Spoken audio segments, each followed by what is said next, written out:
যারা নতুন করে গাছ রোপণ করতে চাচ্ছেন তারা অনেকেই বুঝতে পারেন না যে কোন গাছ দিয়ে আপনারা আপনাদের গাছের জার্নি শুরু করবেন।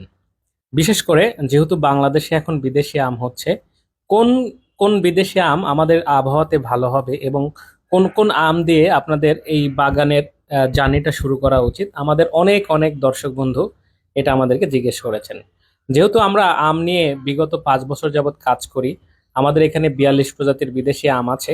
তাই আমি আজকে আপনাদেরকে সেরা 5 থেকে 6টি জাত বলবো, যেগুলো রোপণ করলে আপনারা কখনোই ঠকবেন না এবং অধিক পরিমাণ ফল নিতে পারবেন। তো দর্শক বন্ধু, তার আগে একটা কথা বলি, সেটা হচ্ছে সব আমি কিন্তু আমাদের দেশে খুবই ভালো হচ্ছে, বিদেশি যত জাতি থাক না কেন সবগুলো আমাদের এখানে খুবই ভালো হচ্ছে, সবগুলোই পরীক্ষাধীন। তার মধ্য থেকে আমরা আজকে 6টি থেকে 7টি জাতের কথা বলবো, যেগুলো কোনোটির চেয়ে কম না। তাদের ফলন ভালো, মিষ্টতা ভালো এবং দেখতেও সুন্দর। তো সেরকম কয়েকটি জাত নিয়ে চলুন কথা বলি। আমি প্রথমেই যে আমটির কথা বলবো সেটা হচ্ছে কিং অফ চাকাপাত। কিং অফ চাকাপাত এই আমটি আমাদের দেশে খুবই ভালো হচ্ছে। আমটির গড় ওজন হচ্ছে 700 গ্রাম থেকে প্রায় 1200 গ্রাম পর্যন্ত। প্রচুর মিষ্টি, ঠিক আছে। এটা আপনারা ছাদ বাগান কিংবা বাড়ির উঠানে রোপণ করতে পারেন। আমি আবারও বলছি, আমটির নাম হচ্ছে কিং অফ চাকাপাত এবং এটি একটি লেট ভ্যারাইটির আম। তালিকায় দ্বিতীয়তে আমি যে আমটি রাখবো সেটার নাম হচ্ছে হানি ডিউ। আপনারা নাম নাম শুনেই বুঝতে পারছেন যে হানি ডিউ মানে হানি, মধুর মতো। তো আসলেই এটি মধুর মতো মিষ্টি। আপনারা হানি ডিউ আমটা যেখান থেকে পারেন আমাদের থেকেও নিতে পারেন বা যে কোনো জায়গা থেকে সংগ্রহ করতে পারেন, জাত সঠিক দেখে নেবেন। তো আপনারা হানি ডিউ আমটা নিলে ঠকবেন না, এটা ছাদেও হবে এবং মাটিতেও হবে। প্রচুর মিষ্টি এবং টেস্টি একটা আম, বাঘা টাইপের আম হয়, ঠিক আছে।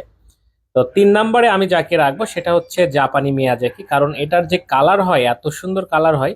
এটা আসলে যারা দেখেননি বাস্তবে চোখে, তারা কিন্তু বুঝবেন না যে এটা আসলেই খুবই দুর্দান্ত একটা। যখন পেকে যায় তখন কিন্তু দারুণ একটা কালার এবং এটার যে একটা সুন্দর স্মেল আছে, যারা এটা কাছ থেকে স্মেলটা নিয়েছেন শুধু তারা এটা বুঝবেন। তো যাই হোক, আপনারা জাপানি মিয়াজাকি রাখতে পারেন আপনার তালিকায়। তারপরে আমি যেটা বলবো, আপনারা অবশ্যই অবশ্যই ডকমাই গোল্ড অথবা ডকমাই শিমওয়াং। ডকমাই গোল্ডটা বেশি মিষ্টি, ঠিক আছে। এটা আপনার হলদে টাইপের হয়। আপনারা একটা ডকমাই আম অবশ্যই রোপণ করতে পারেন। এছাড়া আপনারা হচ্ছে আমেরিকান রেড পালমার নেবেন, ভেতরে আঁশ আছে কিন্তু এটা প্রথমের দিকে পাকে এবং খুবই চমৎকার, ঠিক আছে। আপনারা আমেরিকান রেড পালমারও রোপণ করতে পারেন। আর যারা সুন্দর আম চান তাদেরকে বলবো যে আপনারা রেড আইভরি কিংবা চিয়াংমাই রোপণ করতে পারেন।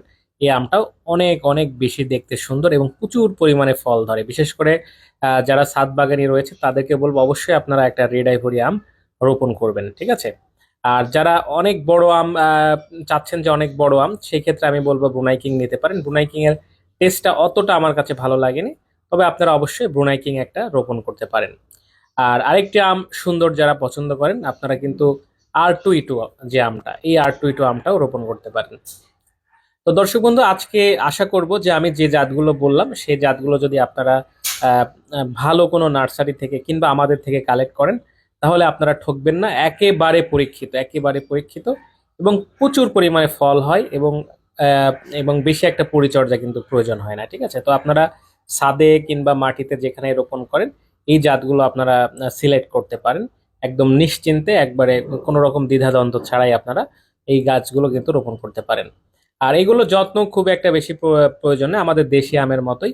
তো দর্শক বন্ধু, আমি আমাদের এই ভিডিওটা আপনি শেয়ার করে রাখবেন, অবশ্যই শেয়ার করে রাখবেন। কারণ আপনারা যখন হয়তো এখন গাছ রোপণ করবেন না, কিন্তু যখন আম গাছ কিনতে যাবেন আমার এই ভিডিওটা অনেকবার কাজে লাগবে, অনেক কাজে লাগবে। এই জন্য আপনারা টাইম লাইনে এই ভিডিওটি শেয়ার করে রাখুন। যখন আম গাছ কিনবেন ভিডিওটি দেখে লিস্ট করে আপনারা গাছ কিনবেন।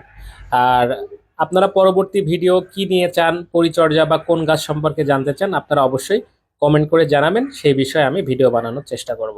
তো সবাই ভালো থাকবেন, সুস্থ থাকবেন, আল্লাহ হাফেজ।